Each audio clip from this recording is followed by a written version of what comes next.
No, I didn't. I did not. But, Houston's transitioned really well at safety. And obviously he's only been out there for a couple of practices. So he's still working through his learning curve. But, he's doing really, really good and showing some improvement, for that position. We think that he can be a guy that can compete for a starting job at free safety. So, we want to make sure, because he's such a good athlete, we want to put all our best athletes on the field, obviously. And, any way we can get him on the field early.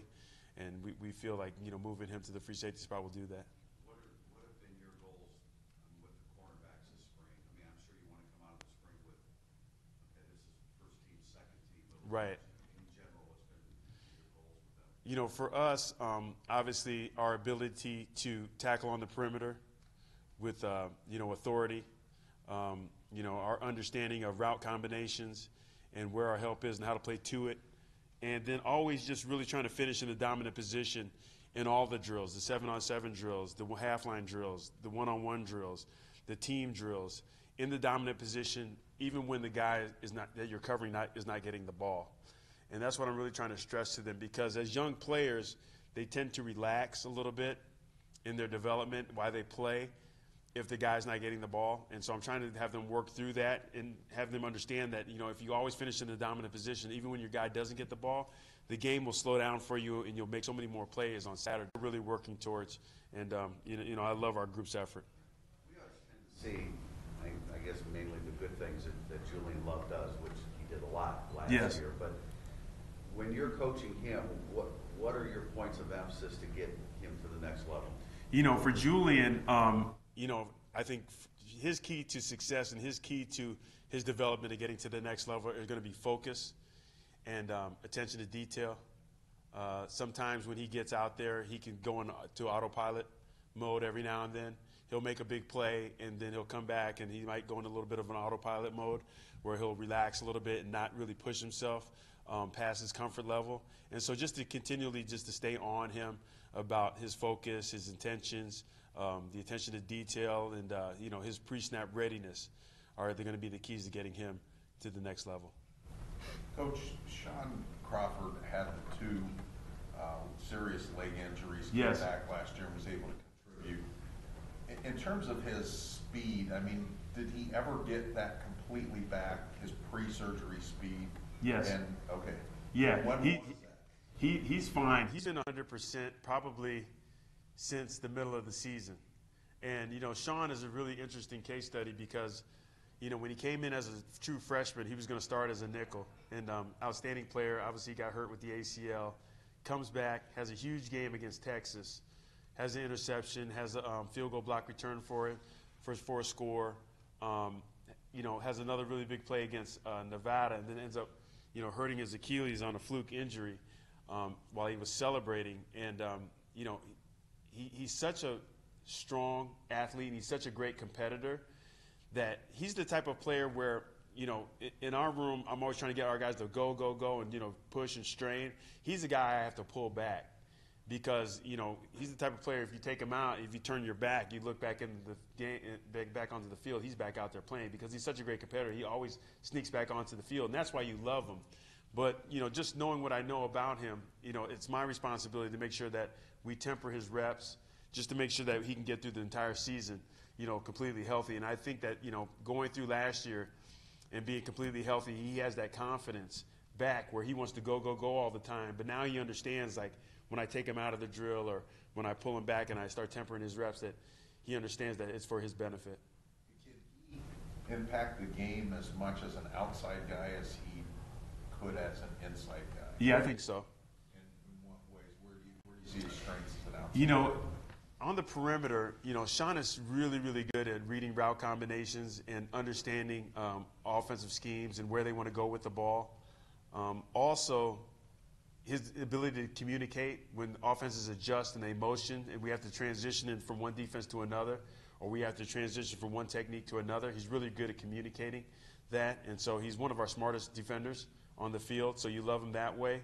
I think that with his height, the 50-50 jump balls are the only biggest issue. And so, if you play a team like Stanford where they got 6'4", 6'5", 6'6" wide receivers, that is an issue. On every down basis. And so, you have to watch the matchups. But he's a player that can definitely, help us win both on the perimeter and inside. And, I love him. He's one of my favorite defenders. He was the starting nickel for most of his career here. Yes. Nick Coleman is working there now. Do you want to keep Sean mainly on the outside? No, we want to play Sean both inside and outside. I think that we gain huge benefits by playing him in multiple positions because he's smart enough to get it done. He's athletic enough to get it done. And his playmaking prowess as a defender, his ability to, dislodge the ball from running backs, his ability to go up and high point the ball, his ability to win in one-on-one situations. You want to keep guys like that on the field. Who would be mainly top competition? I think most people believe Julian Love is set to be a starter after last season. Well, Julian Love had a great sophomore season. Obviously, being named second-team All-American was a huge honor for him. Was really, really consistent, made a lot of big plays, was a very strong defender, especially being into the boundary because, the way our defense is set up, the boundary corner has to win a lot of one-on-ones, and he was able to do that for us this year.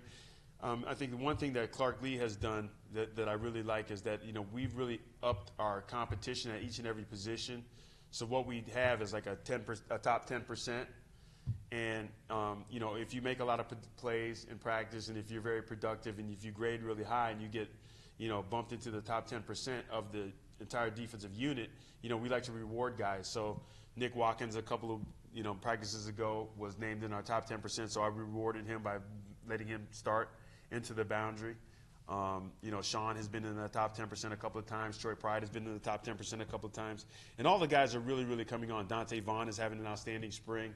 Last spring was very tough for him dealing with the back injury and the nerve issue that he had where he was having a lot of shooting pains down his leg. And, he's not hampered by that now. And so, his development and his progression has been great. When Tariq and Joe and Noah get here, do you want to get those guys into the rotation, or do you have so many really good corners that you can kind of develop them a little bit? You know what? That's a great question. Now in today's age, the red shirt thing. I'm not a really big believer in the red shirt systematically. I think it's good for some players, individually, but just as a general philosophy, I think that if you have a really good player and you redshirt him, and then he plays 2 years, he might leave anyway. So what's the point of redshirting him? Just let him play and let him develop. I think that, sometimes you'll get to a guy who's not strong enough or fast enough, then you might want to redshirt him. But, for me, when my days were here, if you're good enough, you played. And that's what I want to do. I want to play a lot of guys. I think that, with the up-tempo offenses nowadays and where you're faced with 90 or 100 plays a game, over a 12-game season, a 13-game season, you have to play a lot of guys because, you'll end up eventually getting somebody hurt if they have too much volume. And that's not what we want. We want to develop our guys. We want everybody to be invested. We want everybody to go in the week knowing that they're going to have an opportunity to play. And so if they get 20 or 30 reps during the course of the game, they're going to practice extremely hard leading up into the game knowing that they're going to play.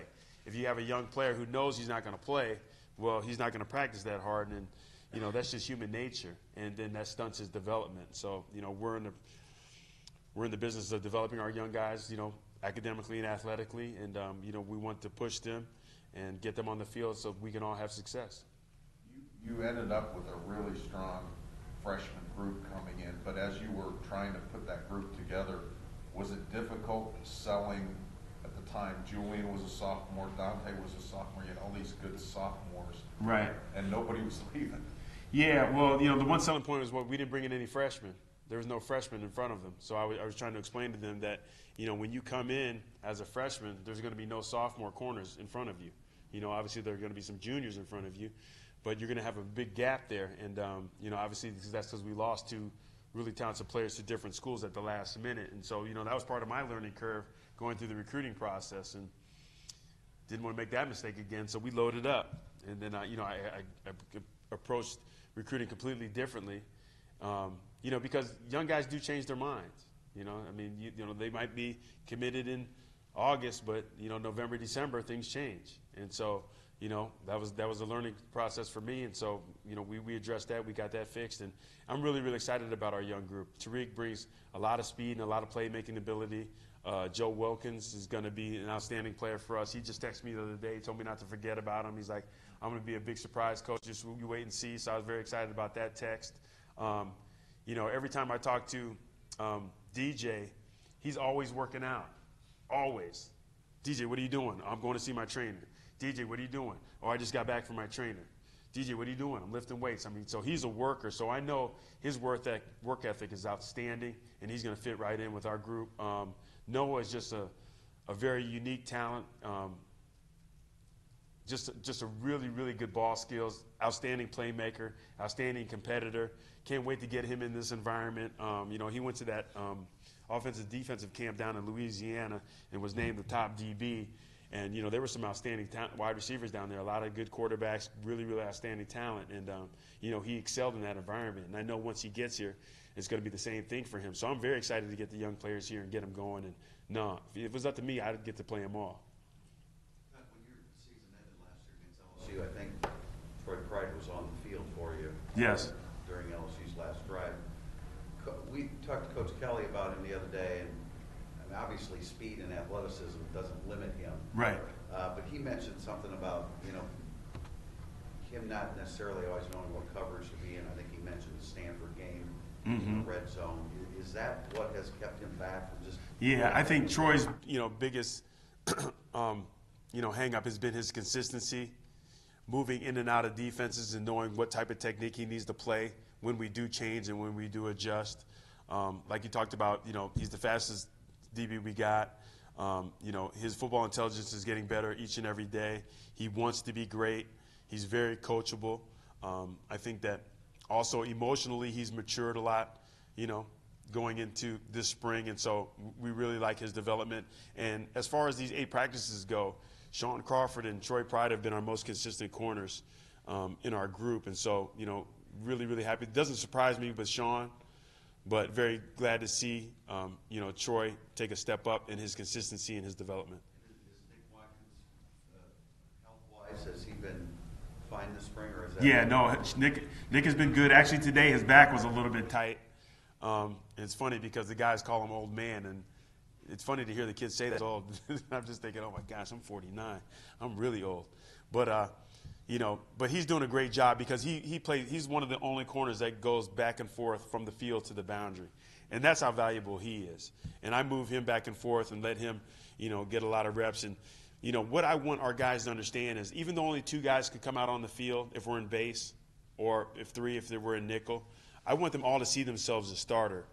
So, I like to rotate them both with the first and the second team so they get the feel of being a starter. I want them all to think that they're starters, and I want them all to approach the game like they're starters.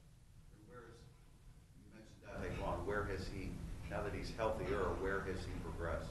We moved him to the field, and so he's another guy that I move back and forth. I want him to get more reps into the field because I think that he's more comfortable in the field. Even though he's such a good press corner, I just think that the game is a little bit slower, and he's able to process and see things a little bit better out into the field. And the boundary, things come pretty fast, and you got to be able to diagnose and analyze pretty quickly. And I think that it makes it a little tough for Dante.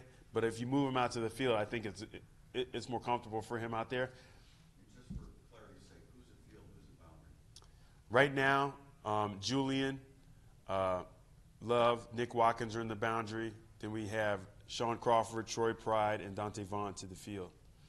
And then when we get the young guys in, we're going to let them play both and see where they're most comfortable, and then we'll go from there. But I think Noah Boykin will be into the boundary. Tariq Bracy will start in the field. Joe Wilkins, I'm not sure if we'll play him in both and see where he's most comfortable.